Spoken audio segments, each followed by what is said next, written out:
नमस्कार दोस्तों, स्वागत है आप सभी का हमारे इस चैनल गरुड़ धर्मार्थ पर। दोस्तों, अगर आप भी अपनी लाइफ में कुछ नया सीखने की चाह रखते हैं तो इस चैनल को अभी सब्सक्राइब कर लें।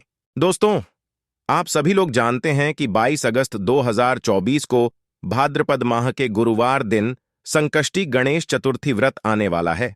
दोस्तों, इसी दिन किया जाने वाला पंडित जी द्वारा बताया गया 5 कनेर के फूल वाला उपाय आप लोगों को जरूर करना चाहिए, क्योंकि दोस्तों यह एक ऐसा उपाय है जो कि इस उपाय को करने के पश्चात दोस्तों आपको पूरे साल कोई और उपाय को करने की जरूरत नहीं है, क्योंकि सबसे बड़ा और सबसे नया यह उपाय पंडित जी ने अपनी अभी की सीहोर की कथा में ही बताया है। जिस उपाय को हम आपको बहुत अच्छे से समझाने वाले हैं, इस वीडियो को देखने के बाद इस उपाय को समझने के लिए आपको कोई और वीडियो को देखने की जरूरत नहीं पड़ेगी। तो चलिए दोस्तों, उपाय को शुरू करते हैं। देखिए, ये दिन इतना खास होता है, इतना महत्वपूर्ण होता है। देखा गया है कभी कभी बड़े बड़े पूजा पाठ अनुष्ठान से जो मनोकामना पूर्ण नहीं होती है, वह इस गुरुवार संकष्टी गणेश चतुर्थी के दिन एक छोटे से उपाय करने से ही आपकी पूर्ण हो जाती है। और बहुत सारे लोगों ने इस उपाय को किया भी है और उनको इस उपाय को करने का फल भी जरूर मिला है। यदि आप लोग भी इस उपाय को गुरुवार संकष्टी गणेश चतुर्थी के दिन करना चाहते हैं, तो आप इस उपाय को पहले अच्छे से समझ लेना, सुन लेना, उसके पश्चात करना। आपको इस उपाय का फल जरूर मिलेगा। और इस उपाय को करने से आपके घर में चाहे किसी भी प्रकार की दुख और समस्या क्यों ना चल रही हो, आपको उसका कारण भी नहीं पता है कि यह समस्या किस कारण से चल रही है। उसका कुछ भी कारण हो सकता है, जैसे पितृदोष हो सकता है या किसी भी तरह का मंगल दोष भी हो सकता है। और भी बहुत तरह के दोष होते हैं, कुछ भी हो सकता है। पर आपको इस उपाय को करने के लिए अपने दोष को पता लगाने की भी जरूरत नहीं है। संकष्टी गणेश चतुर्थी के दिन इस 5 कनेर के फूल वाला उपाय को आप लोगों को कर लेना है। दोस्तों, अब हम समझते हैं इस वाले उपाय को हमें करना किस समय है। तो सबसे पहली बात दोस्तों, हम समझते हैं कि ये 5 कनेर के फूल वाला उपाय करना किसको है। तो देखिए, यहां पर सीधी सी बात है कि ये 5 कनेर के फूल वाला जो उपाय है, ये किस लिए किया जा रहा है। ये मनोकामना को पूर्ण करने के लिए किया जा रहा है, या आपके जीवन में जो दुख और परेशानियां हैं उनको दूर करने के लिए किया जा रहा है, या आपका कोई बड़ा काम है जो कि नहीं हो पा रहा है, आप उसके लिए इस उपाय को कर हो, है ना। तो सीधी सी बात यह है कि आप अपनी किसी भी प्रकार की मनोकामना के लिए इस वाले उपाय को कर सकते हो। तो यह उपाय वह व्यक्ति कर सकता है जिस व्यक्ति को अपनी किसी भी प्रकार की मनोकामना भगवान शिव जी से पूर्ण करवानी हो। और यदि कोई भी माताएं बहनें जो है अपने घर की सुख और शांति के लिए, घर में धन समृद्धि को बढ़ाने के लिए वाला उपाय करना चाहती हैं, तो घर की जो बड़ी माताएं बहनें होंगी, वह इस कनेर के फूल वाले उपाय को खास रूप से करें, क्योंकि माताएं बहनें घर की लक्ष्मी होती है। और जब घर की लक्ष्मी कोई खास उपाय करती है तो उसका फल ही बहुत जल्दी मिल जाता है और बहुत बड़ा होकर मिलता है। अन्यथा इस उपाय को कोई भी व्यक्ति कर सकता है, चाहे वह बड़ा हो, चाहे वह छोटा हो, चाहे वह बच्चा हो। जिस व्यक्ति को यह 5 कनेर के फूल वाला उपाय समझ आ गया, वह व्यक्ति इस 5 कनेर के फूल वाले उपाय को संकष्टी गणेश चतुर्थी के दिन जरूर करे, क्योंकि उसको इस उपाय को फल बहुत ही जल्दी मिल जाएगा। क्योंकि भाद्रपद माह के सबसे बड़े व्रत संकष्टी गणेश चतुर्थी के दिन भगवान शिव जी बहुत आसानी से प्रसन्न हो जाते हैं। तो आइए अब हम समझते हैं कि इस 5 कनेर के फूल वाले उपाय को आपको करना कैसे है और इस उपाय को करने का जो समय है वो क्या है।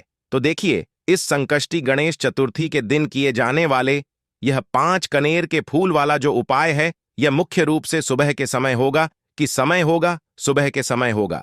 आपको कोशिश यही करनी है कि सुबह के समय हम इस 5 कनेर के फूल वाले उपाय को करने पर किसी कारणवश यदि आप सुबह इस उपाय को न कर पाओ, आपको कहीं काम से जाना हो या किसी और काम की वजह से आप उपाय को न कर पाओ, तो आपके पास फिर दूसरा मौका रहेगा, जो कि शाम के समय का रहेगा, प्रदोष काल का रहेगा।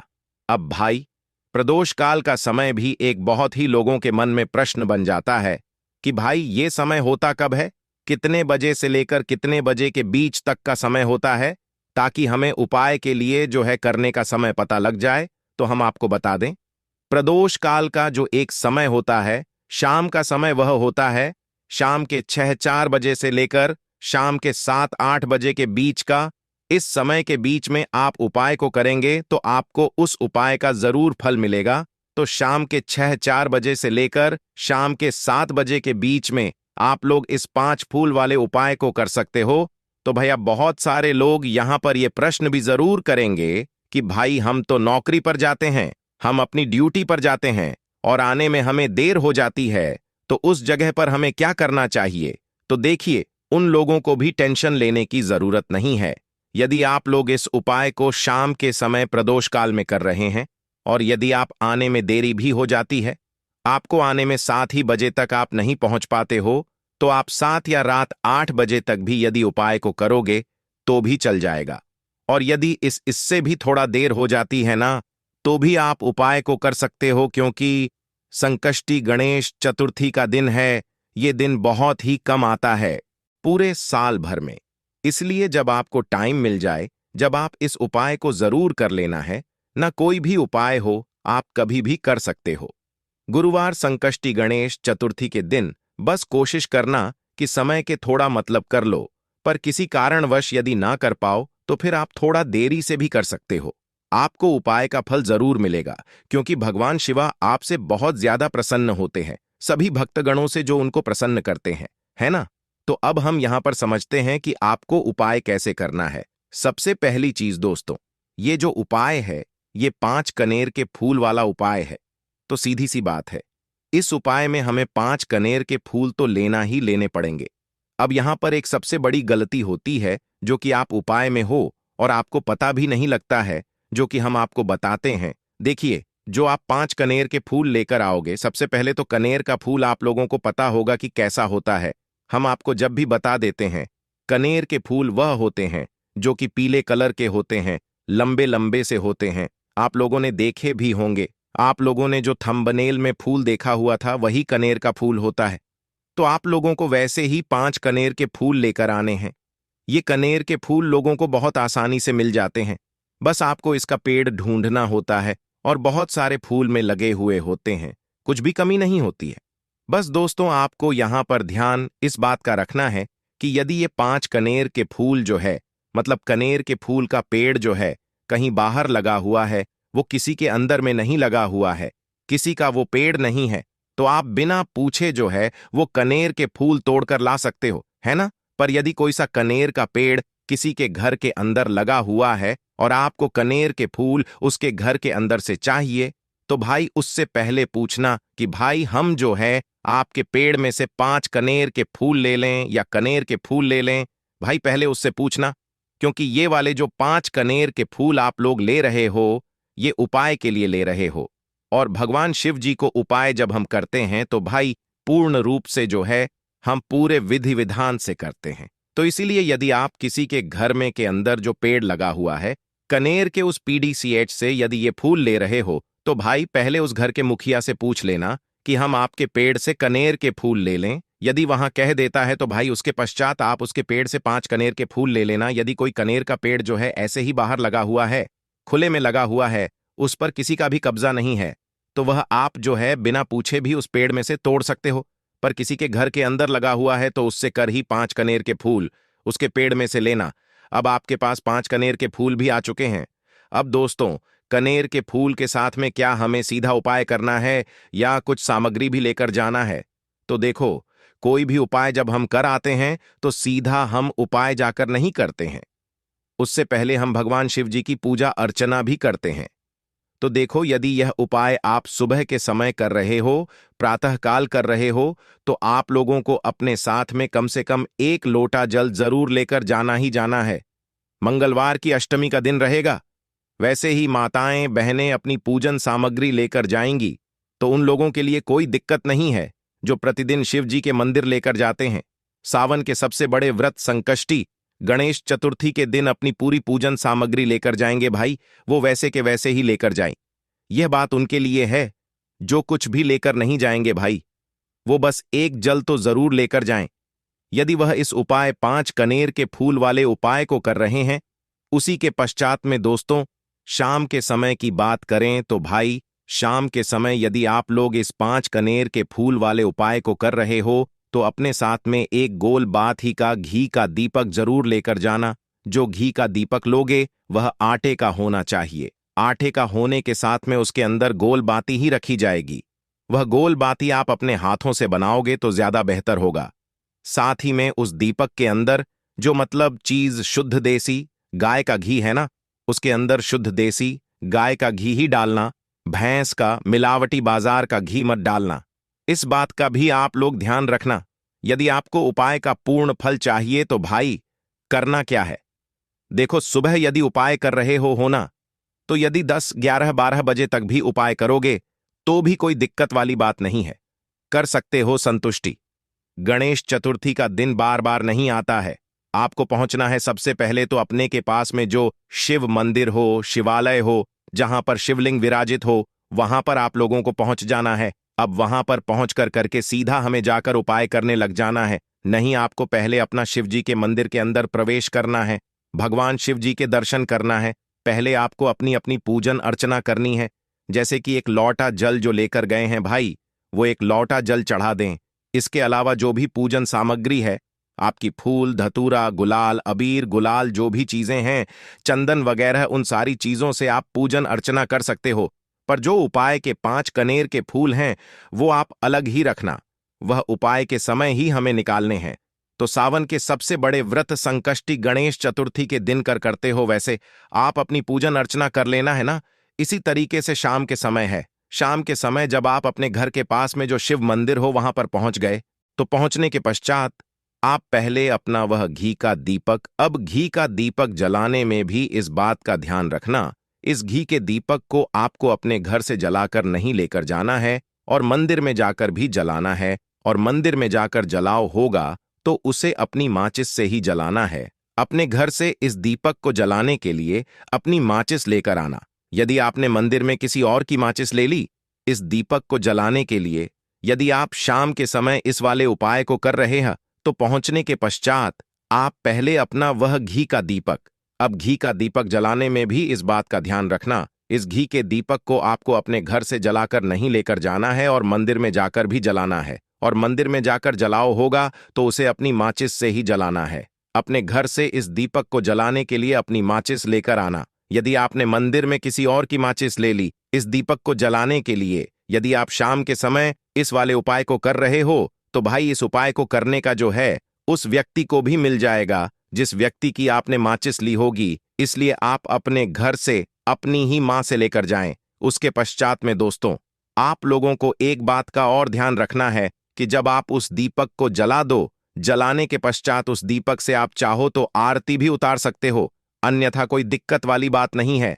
आप उस दीपक को भगवान शिव जी के इतने पास मत रखना कि भगवान शिव जी को आंच लगे। थोड़ी देर बनाकर ही जो है आप उस दीपक को जो है भगवान शिव जी के शिवलिंग के पास में रखना, क्योंकि अभी हम जो है भगवान शिव जी को प्रसन्न करने वाले हैं, तो इसीलिए जो है भगवान शिव जी को आंच ना लगे इतनी दूरी बनाकर आप उस दीपक को रख दीजिएगा।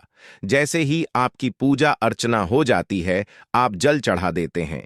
सुबह के समय गए तो जल चढ़ा देते हैं, पूजन अर्चना हो जाती है। फिर आप उसके पश्चात में भगवान शिव जी के शिवलिंग के पास में कहीं पर भी बैठ जाइए, सामने बैठ जाइए या आसपास बैठ जाइए। उसी तरीके शाम के समय है, दीपक जैसे ही लग जाए तो भाई आप अपना उपाय को यहां पर कर सकते हैं। और उपाय को करने से पहले आप अपने वह 5 कनेर के फूल निकाल लीजिए, क्योंकि अब हम यहां पर उपाय को करने वाले हैं। उपाय को करने के लिए आप शिवलिंग के सामने भी बैठ सकते हैं, आसपास भी बैठ सकते हैं, कोई दिक्कत वाली बात नहीं है। अब हमारे पास 5 कनेर के फूल हैं तो सीधी सी बात है कि इन 5 कनेर के फूलों को हमें 5 अलग अलग जगहों पर उन्हें चढ़ाने हैं।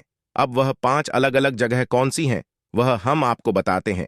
देखिए 5 अपने कनेर के फूल आप अपने सामने निकाल कर रख लीजिए।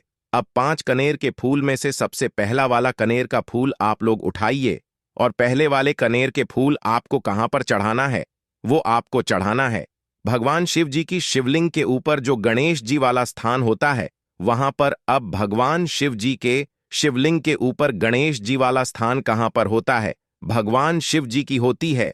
शिवलिंग की जल आधारित होती है। जलाधारी का जो राइट हैंड साइड होगा, मतलब शिवलिंग की तरफ से खड़े होकर देखना कि भगवान शिव जी का सीधा हाथ कौन सा है, राइट हैंड साइड कौन सा है। उस राइट हैंड साइड पर आपको ये पहले नंबर का कनेर का फूल समर्पित करना है, और जो फूल खिला हुआ भाग होगा ना, वो शिवलिंग की तरफ करके ही आप लोग जो है इस पहले नंबर के फूल को भगवान गणेश जी वाले स्थान पर समर्पित करना।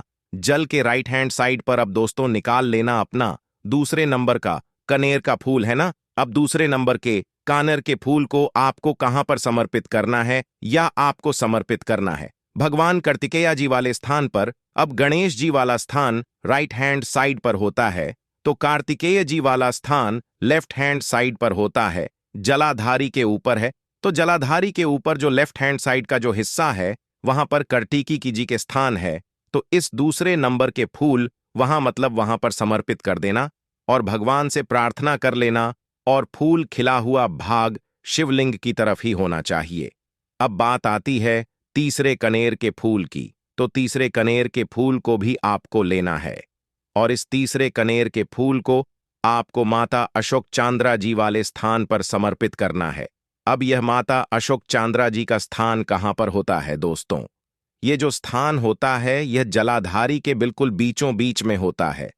पहला फूल भगवान गणेश जी वाले स्थान पर चढ़ाया, दूसरा फूल कार्तिक जी वाले स्थान पर चढ़ाया। अब ये तीसरा फूल जो है इन दोनों फूलों के बीचों बीच चढ़ेगा, मतलब जहां पर माता अशोक सुंदरी जी का स्थान होता है। खिला हुआ भाग शिवलिंग की तरफ करके ही जो है इस तीसरे नंबर के फूल को आप समर्पित कर देना माता चंडी स्थान पर। अब बात आती है चौथे नंबर के फूल की। तो दोस्तों जो चौथे नंबर का फूल होगा ये आप लोगों को समर्पित करना है। ये आप लोगों को समर्पित करना है भगवान शिव के शिवलिंग के ऊपर जो एक पात्र टंगा हुआ होता है, जिससे बूंद बूंद करके जल टपकता है, जिसके अंदर शिव जी की 5 बेटियों का स्थान होता है, जाया, विषहर, शामिलबारी, देव और दोतली। उस पात्र के अंदर जो है आप लोगों को क्या करना है, ये चौथे नंबर के फूल को समर्पित करना है। यदि किसी कारणवश आपका महापात्र पात्र जो है शिवलिंग के ऊपर जो पात्र तंग हो है, जिससे बूंद बूंद करके जल टपकता है, वह पात्र उपस्थित ना हो, तो आपको क्या करना है कि शिव जी की 5 बेटियों का नाम लेकर जया, विषहर, शामिलबारी, देव और दोतली का नाम लेकर जो है इस चौथे नंबर के फूल को आपको जलाधारी के ऊपर ही करती शिवलिंग का जो करती भाग होता है, मतलब जलाधारी के ऊपर ही जो भाग होता है ना, वहां पर समर्पित कर देना इस चौथे नंबर के फूल को, है ना। उसके पश्चात में दोस्तों बात करते हैं आखिरी नंबर के 5वें के फूल को, जो कि आखिरी फूल है हमारा। इस 5वें नंबर के फूल को आपको क्या करना है, यदि आपके मतलब जिस मंदिर में आप गए हो वहां पर यदि त्रिशूल लगा हुआ है, तो भाई त्रिशूल का एक माध्यम है, भाग होगा, जहां से वो त्रिशूल के तीनों भाग निकले हुए होंगे, है ना। तो आपको वो त्रिशूल का एक मध्य भाग देख लेना है। उस मध्य भाग पर आपको इस 5वें नंबर के कनेर के फूल को छुआ है, स्पर्श कराना है, और स्पर्श कराने के पश्चात इस 5वें नंबर के फूल को क्या करना है, भगवान शिव जी की शिवलिंग के ऊपर समर्पित कर देना है। अब दोस्तों यदि वह मतलब जो है त्रिशूल ना भी हो आपके मंदिर में उपस्थित, तो आप सीधा सीधा यह जो 5वें नंबर का कनेर का फूल है या भगवान शिव जी की शिवलिंग के ऊपर समर्पित कर देना। बस ध्यान इस बात का रखना कि जो खिला हुआ भाग है फूल का वह सामने की तरफ होना चाहिए, जलाधारी की तरफ होना चाहिए, और डंडी का जो भाग है वह शिवलिंग के पीछे की तरफ होना चाहिए, फूल की, है ना। तो इस बात का आप लोगों को ध्यान रखना है। जैसे ही आपको ये 5 फूल समर्पित कर दे देते हैं, वहीं पर भगवान शिव जी के शिवलिंग के पास में बैठकर जो है हाथ जोड़कर विनती कर कर अपनी वह मनोकामना बोलना, जिस मनोकामना के लिए आप लोग यह वाला उपाय कर रहे हो, अपनी वह दुख और समस्या बोलना जिसके लिए आप लोग अपना यह वाला उपाय कर रहे हो। अपने किसी भी एक मनोकामना के लिए यह वाला उपाय करना, 2-3 मनोकामना एक साथ मत बोलना, कोई भी एक मनोकामना बोल देना। अपने 5 नंबर के फूल चढ़ाने के पश्चात और चढ़ा दो, तो भाई 2 मिनट भगवान शिव जी के नाम का जाप कर लेना। उसके साथ में आपका ये उपाय यहाँ पर पूर्ण हो जाता है, और आप भगवान शिव जी के दर्शन करके उनको प्रणाम करके आप अपने घर पर वापस जा सकते हो। इसी के साथ में दोस्तों इस उपाय को करने से आपको बहुत जल्द धन की प्राप्ति होगी।